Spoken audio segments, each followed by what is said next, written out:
Indian national panthers party के जम्मू कश्मीर लद्दाख हिमाचल और हरियाणा देख रहे हैं, वहाँ पे बहुत बड़ी समस्या उभर के आई है जो एसपीओ के लिए जहाँ सैलरी बहुत कम दी जाती है और ड्यूटी बहुत ही सख्त ली जाती है, उस पर आप क्या कुछ कहना चाहेंगे? सबसे पहले मैं जो आपके चैनल्स हैं मैं इनका धन्यवाद करना चाहूँगा, और जो आपने हमसे सवाल पूछा ये एक वेरी इम्पोर्टेंट क्वेश्चन आपने किया है, और ये एक इस वक्त बहुत बड़ी नाइंसाफी उन लोगों के साथ हो रही है जो आपने पूछा है। मैं आपको जानकारी देना चाहूँगा कि जो हमारे जम्मू कश्मीर लद्दाख हिमाचल प्रदेश हरियाणा और बहुत सारी रियासतों में जो हमारे एसपीओज हैं यानी स्पेशल पुलिस ऑफिसर, उनको जो सैलरी मिलती है उसमें उनको सिर्फ मात्र 6,000 रुपया महीना दी जाती है, यानी 200 रुपीज पर डे।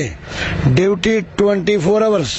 एक तरफ कांस्टेबल जो ड्यूटी करता है उससे बढ़कर वो ड्यूटी करते हैं। इनकाउंटर अगर कहीं होता है तो सबसे पहले वो जाते हैं, हर जगह पर सबसे पहले वो जाते हैं। तो उस सिलसिले में हम यहाँ पर आए थे। हमने देश के प्रधानमंत्री को एक मेमोरेंडम दिया था जिसमें हमारे राजस्थान के प्रेसिडेंट अनिल शर्मा साहब जी हमारे साथ थे। इनका भी हमें सपोर्ट मिला है और हम इस लड़ाई को लड़ रहे हैं कि उन एसपीओज को उनका जो हक बनता है कम से कम मिनिमम वेजेस एक्ट के अंदर, जो ऑलरेडी गवर्नमेंट ऑफ इंडिया की गाइडलाइन है, सुप्रीम कोर्ट ऑफ इंडिया की गाइडलाइन भी है कि मिनिमम वेजेस एक्ट से नीचे किसी को तनख्वाह नहीं दी जा सकती, उसकी भी वायलेशन वहां पर की जा रही है। तो इस मुद्दे को हमने काफी जहां दिल्ली में हर एक जो बड़े बड़े, जिसमें प्रधानमंत्री साहब के भाई साहब जो है नरेंद्र मोदी साहब, उनसे भी मैं परसों मिला और उन्होंने भी इस बात के लिए हमें आश्वासन दिया और ऑन रिकॉर्ड ऑन कैमरा उन्होंने भरोसा दिलाया और बाकायदा आपके चैनलों पे चला भी है। तो उन्होंने भी भरोसा दिया कि बिल्कुल ये जायज जो है जेन्युइन है और इस डिमांड के साथ हम आपके साथ कानूनी लड़ाई लड़ने के लिए भी तैयार हैं और सरकार से अनुरोध करने के लिए भी तैयार हैं। तो मैं आपके चैनल के माध्यम से जो हमारे जम्मू कश्मीर के गवर्नर इंतजामिया और होम मिनिस्टर ऑफ इंडिया से अपील करना चाहूंगा और मैं प्राइम मिनिस्टर साहब का धन्यवाद भी करना चाहूंगा, क्योंकि जब भी मैं उनके पास 2 बार मैं उनसे मिला हूं और उनसे मैंने जो फरियाद की, उन्होंने सिर्फ 3 दिन के अंदर उसका जवाब दिया। और हमारे रियासत के, हमारे यूटी के जो चीफ सेक्रेटरी हैं उनको बाकायदा उन्होंने लिखा। उसके बावजूद जम्मू कश्मीर के जो गवर्नर इंतजामिया है और बड़े बड़े अधिकारी हैं उनको टस से मस नहीं हुआ। तो इसलिए अब हमने ये मन बनाया कि जिस मसले को लेकर हम सुप्रीम कोर्ट में गए हैं और जिसमें मैं बयान नहीं दे सकता क्योंकि उस मसले में हमारे जो senior advocate professor Bhim Singh ji हैं और बाकी वकील साहिबान जो है इस सिलसिले में बात वो करेंगे, मगर हमने इंसाफ के लिए अब मात्र यही दरवाजा मिला कि जो सुप्रीम कोर्ट है हिंदुस्तान की सबसे बड़ी अदालत है, वहां से ही न्याय मिल सकता है उन लोगों को जो पिछले कई सालों से अपनी बुनियादी सहूलियात से महरूम रहे हैं वो लोग। सर, सेवा सिंह बाली जी, जिस तरह आपने ये आवाज उठाई, इससे पहले और भी बहुत सारी वहाँ पे हम कहे हर जगह राजनीतिक पार्टी रही मगर इस मुद्दे को लेके नहीं आई। तो आपने क्या लगा कि ये जो आवाज उठा रहे, इतनी अच्छी आवाज उठा रहे, हम भी देख रहे कि बार बार इन चीजों का जिक्र हो रहा, आखिर ये सरकारें क्यों नहीं ध्यान देती उनको? सबसे पहले मैं आपकी जानकारी में बताना चाहूंगा, जैसे आपने सवाल पूछा है, एक तो बेल्ट फोर्स का एक प्रोटोकॉल होता है कि ये प्रोटेस्ट नहीं कर सकते, और दूसरा मैं पिछले कई सालों से ट्रेड यूनियन को देख रहा हूँ।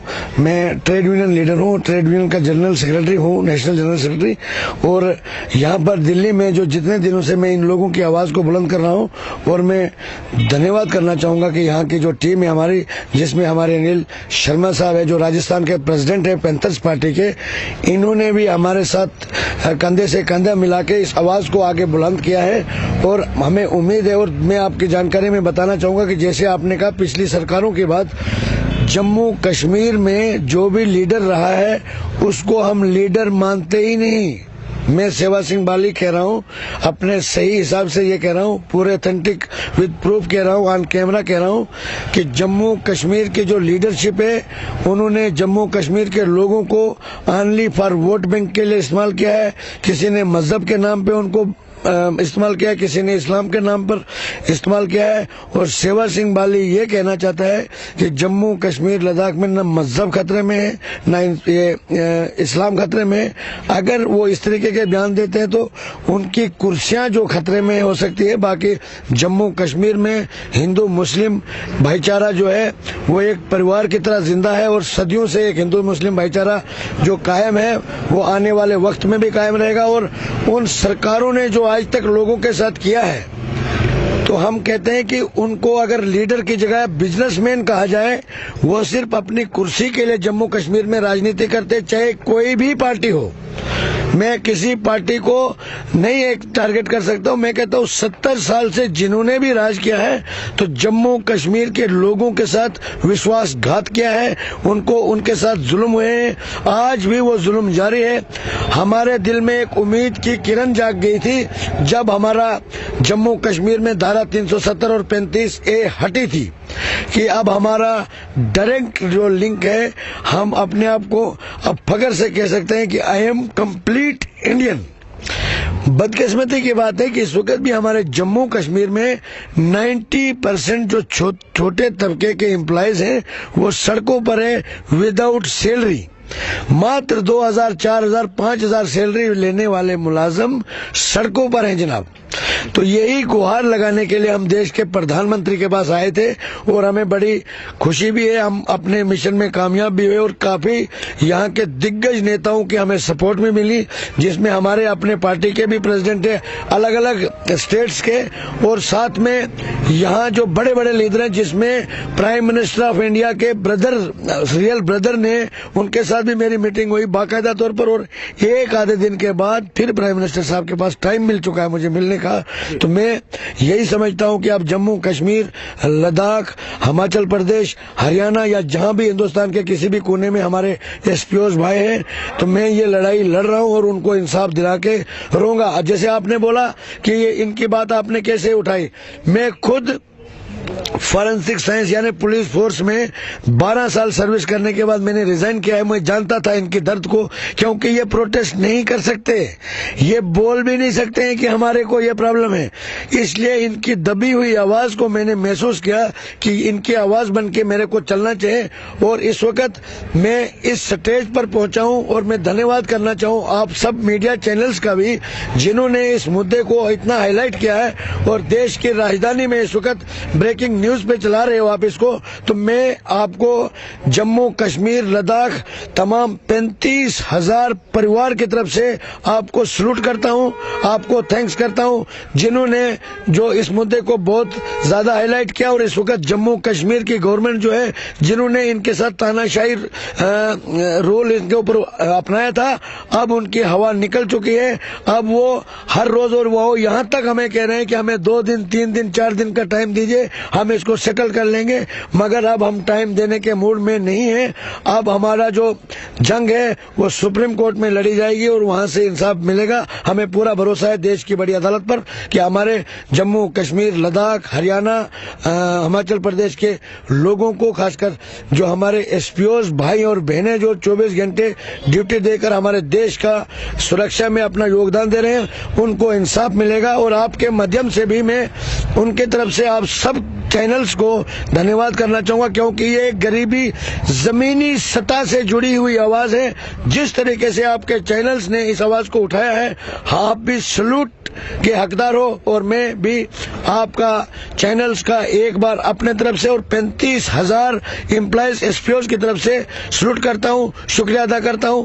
यही हमारा कहना है। Anil Sharma ji, national panthers party के आप राजस्थान के प्रदेश अध्यक्ष हैं। अगर हम किसानों की बात करें, जिस तरह किसान आज भी ठंड में बॉर्डर पे बैठे हुए और सुप्रीम कोर्ट का भी कुछ आया कि इस पर रोक लगनी चाहिए, तो क्या कहना चाहेंगे आप मांस नीति को? देखिए, ये जो मुद्दा है पूरे देश के अंदर फैल गया है और इसमें सुप्रीम कोर्ट का जो आदेश है, मैं ये कहूंगा कि आदेश का हमें पालन करना चाहिए। बाकी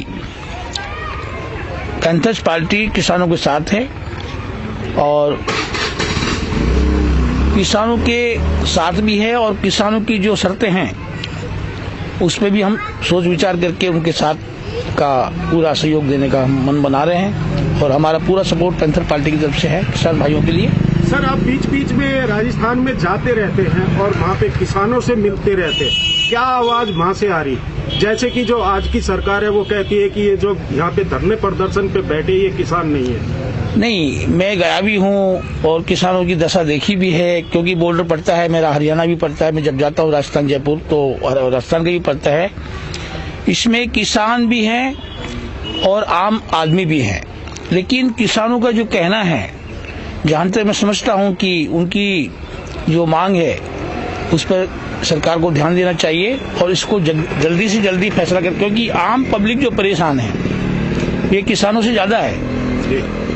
तो इसलिए जिस तरह किसान कह रहे कि कृषि बिल वापिस होना चाहिए और सरकारें कह रही कि खाली इसमें आपको जो चेंजिंग है वो करवा लो, जो भी आपको कुछ गलत लगता है उसके वो हम करने के लिए तैयार है, मगर वापिस करने के लिए सरकार भी अपनी जीत पे अड़ी हुई है और उधर किसान भी अपनी जीत पे अड़े हुए कि कृषि बिल वापिस होना चाहिए। देखिए, ये फैसला सुप्रीम कोर्ट में जा चुका है और सुप्रीम कोर्ट जो निर्णय करेगी उसे किसान भी मानेंगे, सरकार भी मानेगी। तो अभी आप चलते चलते किसानों को क्या मैसेज देना चाहेंगे? और आपके साथ सेवा सिंह भी, बाली जी भी हैं, जैसे इन्होंने जम्मू कश्मीर और जगह की जो आवाज उठाई उस पर क्या कहेंगे? देखिए, सेवा सिंह जी हमारे भाई हैं और हम इनके साथ हैं हर तरह से, और सेवा सिंह जी जो मेहनत कर रहे हैं आम वहाँ पब्लिक के लिए और जम्मू कश्मीर के सभी लोगों के लिए, ये महान आदमी का दर्जा दे रहा हूं उनको मैं, तो काफी संघर्ष के साथ इसको आगे बढ़ा रहे हैं और सुप्रीम कोर्ट में आ चुके हैं। अब सुप्रीम कोर्ट जो फैसला करेगी वो हम को स्वीकार होगा। Like, share and comment. To subscribe this channel, please press the bell icon.